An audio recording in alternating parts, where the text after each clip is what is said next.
Let's My Trend Twister. Mumbai की चापेकर बीच पर एक युवा आदमी का अनोखा प्रयोग चर्चा में है, जो लोगों की दिक्कतें सुनने के बदले फीस लेता है।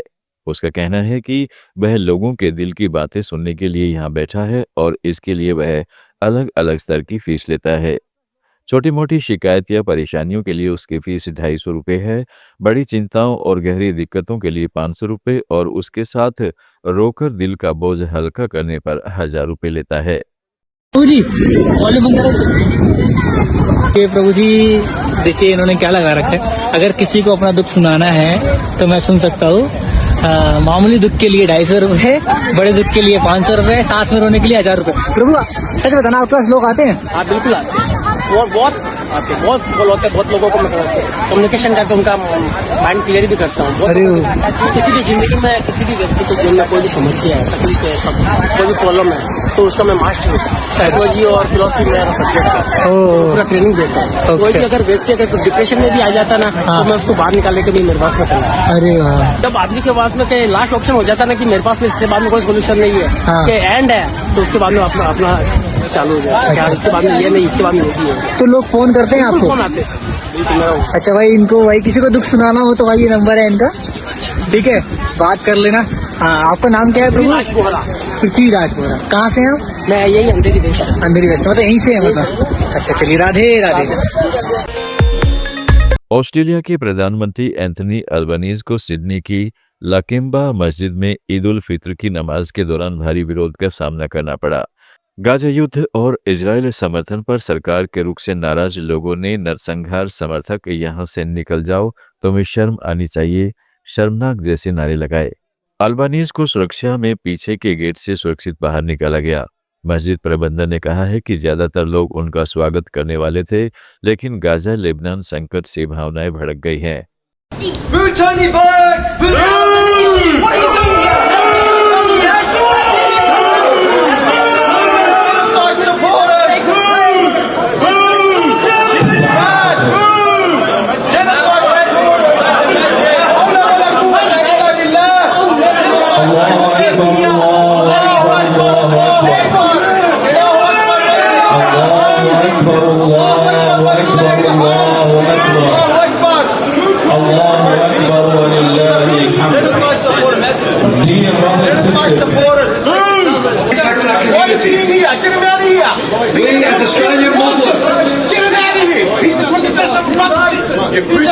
We as Australian Muslims need to have these deep intellectual discussions in regards to how we navigate the path of engaging political leadership, the media and the voice of worship. Respect the place you're in, please. This is a mosque. Respect us! Please sit down, please sit down, please sit down. All of you sit down, please. Sit down, stop recording, sit down. We invited politicians to make us feel good about ourselves, but never genuinely had a robust and effective communication with them about the issues affecting our community. Assalamu alaikum wa rahmatullah. You called him honourable. You called him honourable. He's responsible for the deaths of 1 billion people. 1 billion of our sisters. 1 billion. 1 billion. 1 billion. Responsible.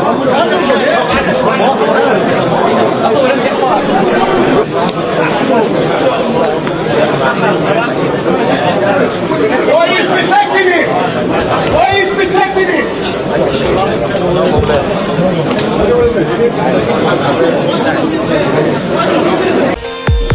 AIMIM प्रमुख असदुद्दीन ओवैसी ने दिल्ली के उत्तम नगर में ईद के दिन खून की होली खेलने की धमकियों पर कहा है कि क्या भारत का मुसलमान खुशी से अपनी ईद भी नहीं मना सकता। ओवैसी ने दिल्ली पुलिस की नाक के नीचे नफरत फैलाने का अभियान चलाने का आरोप लगाया है। जो मोदी विश्व गुरु की बात करते हैं, 19 करोड़ 20 करोड़ मुसलमानों को ईद नहीं मना सकते हम खुशी से।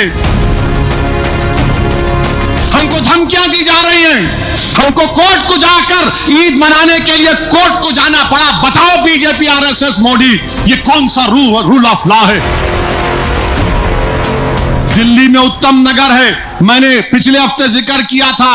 अब उत्तम नगर में आरएसएस से वाबस्ता तंजीमें बोल रही हैं कि ईद के दिन ईद मनाने नहीं देंगे, फुला कर देंगे, ये कर देंगे। कई मुसलमान अपना घर छोड़कर चले गए उत्तम नगर से, कोर्ट को जाना पड़ा, दिल्ली हाई कोर्ट को जाकर कहना पड़ा ईद तो मनाने दो सुकून से, हम रोजेदार हैं, ईद तो मनाने दो हमको। ये नौबत आ गई भारत में, जो मोदी विश्व गुरु की बात करते हैं। 19 करोड़ 20 करोड़ मुसलमानों को ईद नहीं मना सकते हम खुशी से। हमको धमकियां दी जा रही हैं, हमको कोर्ट को जाकर ईद मनाने के लिए कोर्ट को जाना पड़ा। बताओ बीजेपी, आरएसएस, मोदी, ये कौन सा रूल ऑफ लॉ है? ये कानून की बालादस्ती है कि मुसलमान को अपनी ईद मनाने के लिए हाई कोर्ट को जाना पड़ा। अफसोस की बात है। और हम अपने आप को कहते हैं कि 3rd बिगेस्ट इकोनॉमी बन जाएंगे। ये चीज हो रही है। दिल्ली की पुलिस अमित शाह के मातहत आती है। क्या कर रहे हैं आप? कुछ नहीं कर रहे, क्योंकि मुसलमान हैं। राजस्थान सरकार के पूर्व मंत्री प्रताप सिंह खाचरियावास का एक ताजा बयानी ने फिर से युद्ध काल और कोरोना काल की तुलना को चर्चा में ला दिया है। उनका कहना है कि दुनिया भर में जहां भी युद्ध होते हैं, सरकारें आटे, दाल, चीनी, पेट्रोल, डीजल और गैस जैसी बुनियादी चीजों के दाम युद्ध के दौरान नहीं बढ़ाती है, लेकिन भारत में आम आदमी की जेब पर सीधे हमला होता है। उनके मुताबिक जब देश जंग या संकट की स्थिति में हो तो सरकार की पहली जिम्मेदारी लोगों को महंगाई के बोझ से बचाना होती है, न कि उस पर टैक्स और भार और बढ़ाना। युद्ध के समय कभी भी आटे का, दाल का, चीनी का, पेट्रोल का, डीजल का, गैस का दाम नहीं बढ़ाया जाता है। आप कहीं भी जाके देख लो, पूरी दुनिया में जहां भी युद्ध होते हैं वहां दाम नहीं बढ़ाती सरकार, क्योंकि जनता तो ऐसी। अब युद्ध हो रहा है ईरान का, इजराइल का और अमेरिका का। अब गैस की दिक्कत होगी, सबके समझ में आ रहा है युद्ध के समय दिक्कत हो सकती है। तो भाई साहब, दिक्कत में पैसे क्यों बढ़ा रहे हो? दिक्कत में भी जनता की जेब काटनी है, हिंदुस्तान की जनता की। बीजेपी सरकार के साथ दिक्कत ही है। आप ये कहते हैं कि साहब अभी एलपीजी नहीं आ रही है, प्रॉब्लम है, इसका ये सब्स्टिट्यूट है, और उनको पता था 1 साल से गैस की दिक्कत आएगी। सब देशों ने अपनी तैयारी की। वही कारण कोरोना में आप थाली बजवा रहे थे, मोमबत्ती जलवा रहे थे, लेकिन आपने ऑक्सीजन की तैयारी नहीं की। लोग ऑक्सीजन के बिना तड़फ तड़फ के मर गए। तो सच तो मानना पड़ेगा। सरकार, भारत सरकार आपके पास है, राजस्थान की सरकार आपका, हर जगह डबल इंजन की सरकार है पूरे देश में आपके पास। तो बीजेपी के लोगों, आप अपनी मर्यादा से पीछे मत हटो। गैस के दाम नहीं बढ़ाते तो लगता है कि इसकी आत्मा में दर्द है। बाड़मेर में बारिश और भीषण तूफान ने एक छोटे से गांव में ऐसा कहर बरपाया कि पूरी फसल धराशायी हो गई, लेकिन इंसानियत की मिसाल बनी 80 साल की दादी ने इस त्रासदी के बीच भी अपनी मिठास नहीं खोई। उनके बेटे और परिवार ने पूरे उम्मीदों के साथ जिस खेत में ईसबगोल की फसल लगाई थी, उसी का सारा सपना एक रात में ही बिखर गया। दादी आंसू भरी आवाज में बस इतना कह रही कि शायद यह हमारी तकदीर में ही नहीं लिखा था। उनकी आंखों से गिरते आंसू देखकर मानो लगता है कि जमीन खुद भी रो रही है। कितना पैया हुआ, कितना लगाया माँ, के दुलाया के दुलाया माँ, पैया वो पैया लिया के छोरो लायो मन ठाए कोई नहीं बाबड़ो। किंगाई उंदारान पादरान गिनाए तोंगान कोई बेनाड़ीगान कोई कोंगाई नु। काले तक तो हैंग ठीक है, तो काले ठीक है तो रात। हाँ, काल आकी ठीक हो। हाँ। रात मोएड़ो यो है के वो रात की बरसात आई, के वो बरसात आई। मैं के डाकू नहीं, मैं तो हुता घुरियो ही घणो इन में पड़े। ये भगवान हूँ बारे आई में बूंदो घणो पड़े। पर सुबह देखियो जब की हालत हो खेत को हाल मैं के आज कहीं कोई नहीं। हाँ, खेत ने तो मैं मिटा काटियो।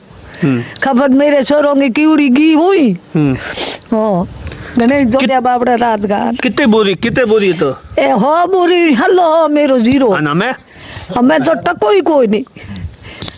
जो अपना थे मार्ग गए इतो जीरो पड़ियो है कि वो बाले के भेड़ो बाप की सौगन जो हूँ तो कूड़ बोलूं कोई बाले के भेड़ो पड़ियो है। दुआल की जमी खड़ूड़ी आए उन्हें जमी है घनी बाबड़ो अगलो बड़ी रोंगी। पहलो जीरो सोरे बाबड़े जोड़े जोड़े मेरे उतरी जी लाया करूं मजूरिया करूं हाथ आर दिन या मजूरिया बे।